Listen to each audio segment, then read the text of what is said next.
Halo sobat semuanya, selamat datang kembali di Kampung Multimedia.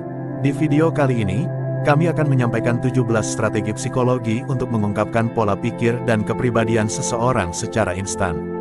Saat kita berjumpa dengan individu baru, keinginan untuk mengetahui karakter dan pola pikirnya umumnya menguasai pikiran kita. Oleh karena itu, penting bagi kita untuk memahami cara komunikasi manusia menurut ahli psikologi. Dalam interaksi antar individu, sekitar 55% pesan yang ingin disampaikan tercermin melalui bahasa tubuh. 38% melalui intonasi suara, dan hanya 7% melalui kata-kata yang diucapkan. Oleh karena itu, ketika kita berhadapan dengan seseorang untuk pertama kalinya, perlu dipertimbangkan ketiga faktor ini, selain dari aspek penampilan. Jadi, jika Anda ingin mengetahui pemikiran seseorang saat bertemu pertama kali, perhatikanlah petunjuk-petunjuk berikut ini. Petunjuk pertama adalah mengenai kontak mata. Ada pepatah yang mengatakan bahwa mata adalah cerminan hati. Untuk memahami jenis kontak mata yang diberikan seseorang, penting untuk mempertimbangkan konteksnya. Misalnya, jika seseorang tidak dapat melepaskan pandangan dari Anda, mungkin itu menandakan ketertarikan atau kesukaan pada Anda. Di sisi lain, jika seseorang tidak dapat mempertahankan kontak mata setelah bertatapan dengan Anda, bisa jadi itu menunjukkan rasa gugup atau upaya untuk menyembunyikan sesuatu. Selain itu, jika tatapan mata seseorang membuat Anda merasa tidak nyaman, terutama jika mereka tidak berkedip, itu mungkin menunjukkan bahwa mereka sedang berbohong.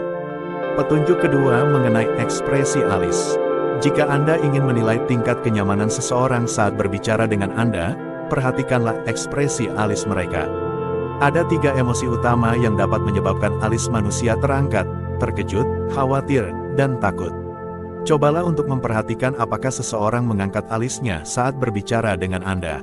Jika mereka melakukannya tanpa adanya alasan yang jelas, seperti topik pembicaraan yang menimbulkan kejutan, kecemasan, atau ketakutan, itu mungkin menunjukkan bahwa mereka merasa tidak nyaman dalam situasi tersebut.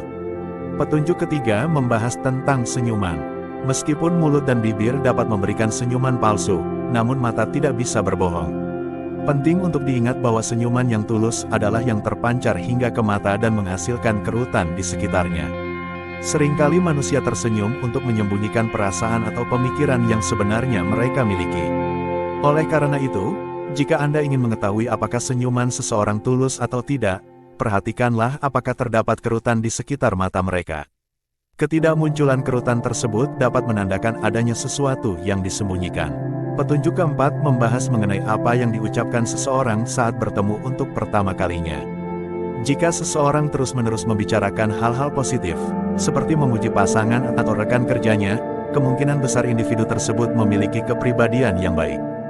Penelitian menunjukkan bahwa semakin sering seseorang menilai positif orang lain sebagai pribadi yang baik, sopan, penuh kasih, dan santun, maka kemungkinan besar mereka juga memiliki sifat-sifat tersebut. Begitu pula sebaliknya, jika seseorang sering membicarakan hal-hal buruk, mereka cenderung memiliki karakter yang sama.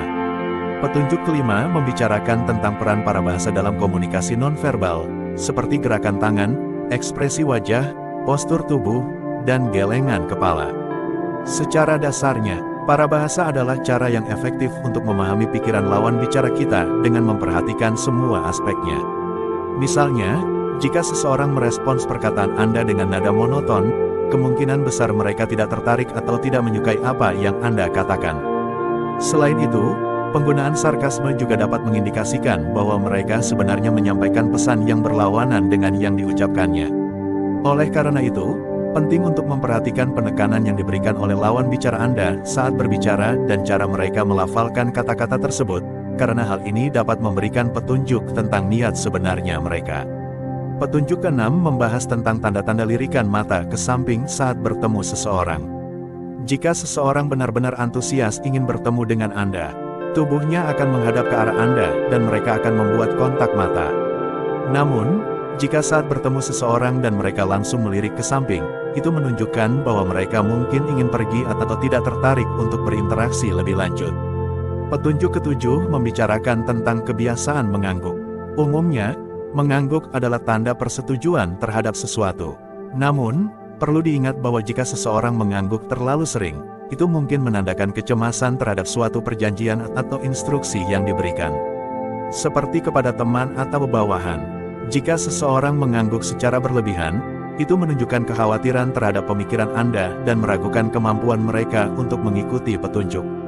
Selain itu, jika seseorang mengangguk secara posesif, itu menunjukkan kekhawatiran terhadap apa yang Anda pikirkan dan meragukan kemampuan mereka dalam mengikuti instruksi.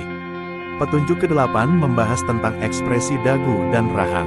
Ketika seseorang mencoba membuat keputusan, kebiasaan menggosok dagu dan memandang ke atas, bawah, atau ke samping sering terjadi, menandakan pemikiran yang intens. Ketika seseorang menutup rapat rahangnya, itu menandakan bahwa mereka sedang mengalami stres yang mendalam dan merasa tidak nyaman dengan situasi sekitarnya. Selain itu, mereka yang mengatupkan rahangnya ketika berkomunikasi juga menunjukkan bahwa topik percakapan mungkin mengarah pada sesuatu yang membuat mereka khawatir atau mereka sedang berfokus pada hal lain yang menyebabkan stres. Petunjuk ke-9 membahas tentang postur tubuh yang dapat memberikan petunjuk tentang tingkat kepercayaan diri seseorang. Misalnya, jika seseorang berjalan dengan tegak, bahu ke belakang, dan melihat lurus ke depan, itu menunjukkan bahwa mereka merasa baik tentang diri mereka dan juga percaya diri. Namun, jika ada seseorang yang membungkuk dan melihat ke bawah saat berjalan, itu mungkin menandakan kerendahan diri dan kurangnya kepercayaan diri. Petunjuk ke-10 membahas tentang kebiasaan menggosok tangan.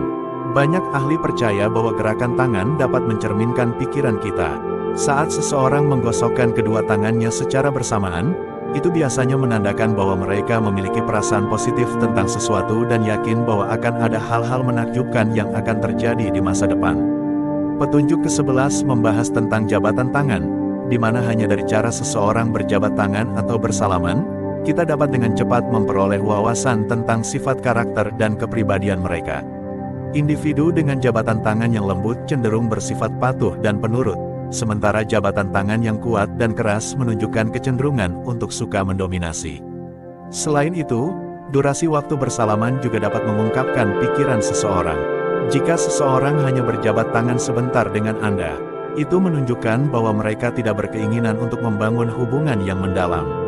Sebaliknya, jika jabatan tangan berlangsung lama, itu menandakan bahwa orang tersebut berniat untuk menjalin hubungan yang lebih dalam dengan Anda. Petunjuk ke-12 membahas tentang condongan tubuh. Ketika seseorang mencondongkan tubuhnya ke arah Anda saat berbicara, itu menandakan ketertarikan mereka terhadap apa yang Anda katakan dan menunjukkan rasa hormat kepada Anda. Namun, jika seseorang mendekat dan kemudian mencondongkan tubuhnya ke arah Anda, itu menunjukkan bahwa mereka ingin berbicara tentang sesuatu yang penting bagi mereka. Selain itu, jika ada yang bersandar ke belakang atau menjauhkan tubuhnya dari Anda saat berbicara, itu menunjukkan bahwa mereka mungkin merasa bosan dengan topik pembicaraan atau tidak nyaman dengan situasi tersebut. Petunjuk ke-13 mengenai cara memegang bayi mengungkapkan bahwa metode ini sebenarnya dapat menginformasikan banyak hal. Ketika Anda bertemu seseorang yang baru menjadi orang tua untuk pertama kalinya, perhatikan bagaimana mereka menggendong bayi mereka. Penelitian menunjukkan bahwa ibu yang merasa bahagia cenderung menggunakan lengan kiri mereka untuk menggendong bayi mereka, sementara ibu yang mengalami stres dan depresi cenderung menggunakan lengan kanan. Petunjuk ke-14 membahas perilaku menyilangkan kaki dan lengan. Apakah Anda pernah bertemu seseorang yang menyilangkan kaki atau lengan mereka saat sedang berbicara? Ini mungkin bukan pertanda baik, terutama ketika Anda sedang dalam situasi seperti kencan pertama atau memberikan masukan kepada teman. Menyilangkan kaki atau lengan dapat menjadi penghalang fisik yang menunjukkan ketidakbukaan dan kurangnya kesukaan terhadap apa yang Anda katakan. Secara psikologis, menyilangkan kaki atau lengan menunjukkan adanya hambatan baik secara fisik, mental, maupun emosional. Oleh karena itu, meskipun seseorang tersenyum dan terlibat dalam percakapan yang menyenangkan, itu tidak selalu berarti bahwa mereka setuju dengan apa yang Anda katakan. Jika kaki dan lengan mereka tersilang ke arah yang sama, itu juga bisa mengungkapkan banyak hal. Jika seseorang tertarik pada Anda, kedua kakinya akan mengarah ke arah Anda saat berbicara. Sebaliknya, jika seseorang ingin pergi, mereka akan mengarahkan kakinya ke arah pintu ketika Anda sedang berkomunikasi dengan mereka. Petunjuk ke-15 membahas tentang sepatu seseorang, yang ternyata bisa memberikan banyak wawasan tentang karakter dan kepribadian seseorang. Penelitian menunjukkan bahwa tipe dan jenis sepatu yang dipilih dapat secara akurat mencerminkan personalitas individu. Contohnya, Orang yang mudah gugup cenderung memilih sepatu yang selalu baru atau selalu bersih. Sementara individu yang ramah lebih suka mengenakan sepatu yang praktis. Di sisi lain, orang yang agresif cenderung menyukai sepatu boots. Petunjuk ke-16 membahas tentang penampilan seseorang, yang dapat memberikan banyak informasi tentang kepribadian mereka.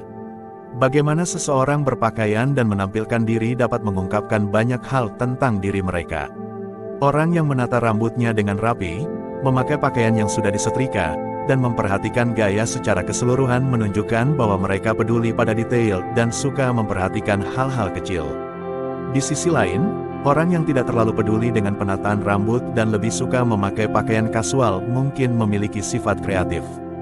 Terakhir, mereka yang terlihat tidak terawat, berantakan, dan mungkin berbau menunjukkan sifat yang kurang rajin dan tidak terlalu memperhatikan kebersihan.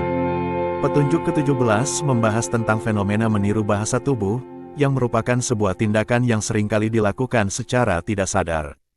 Jika Anda belum pernah mencoba membaca bahasa tubuh, penting untuk diingat bahwa ketika seseorang meniru bahasa tubuh Anda, itu menunjukkan bahwa mereka merasa positif terhadap Anda dan ingin menyelaraskan diri dengan Anda. Hal ini juga menandakan bahwa komunikasi berjalan dengan baik dan pesan Anda diterima dengan baik oleh pihak lain.